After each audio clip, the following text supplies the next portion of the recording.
शिरोळ तालुक्यातील आलास जिल्हा परिषदेसाठी गौरवाडसह 9 गावातून कोणताही अनुचित प्रकार न घडता शांततेत सरासरी 74.84% इतकं मतदान झालं. दिवसभरात सर्वच उमेदवारांनी प्रत्येक गावातील मतदान केंद्रास भेट देऊन पाहणी केली. गौरवाड येथे एकूण मतदान 2638 पैकी 2054 मतदान 77.86% इतकं झालं. बुबनाळ येथे 2674 पैकी 2174 मतदान 81.78%. कवठेगुलंद येथे 2965 पैकी 2306 77.77% मतदान झालं.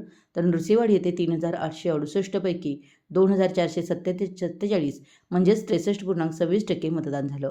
शेळशाळ इथं 4406 पैकी 3450 म्हणजे 78.30% मतदान झालं. औरवाड येथे 4472 पैकी 3306 म्हणजेच 83.85% मतदान झालं.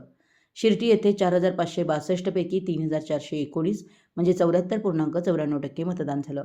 गणेशवाडी इथं 5087 पैकी 3674 म्हणजेच 72.22% मतदान झालं.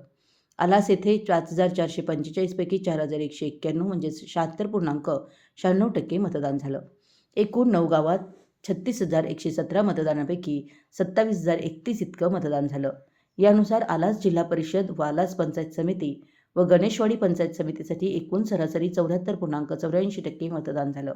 दरम्यान सर्वच केंद्रांवर शांततेत व कोणताही अनुचित प्रकार न घडता मतदान झालं.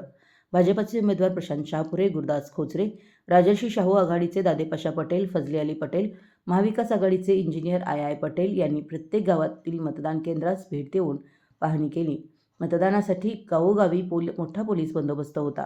तसेच विविध पक्षाच्या कार्यकर्त्यांनी वयस्कर व दिव्यांग मतदारांना आणण्यासाठी वाहनांची चांगली सोय केली होती. मराठी एस न्यूजसाठी गौरवाडहून अनिल जासूद.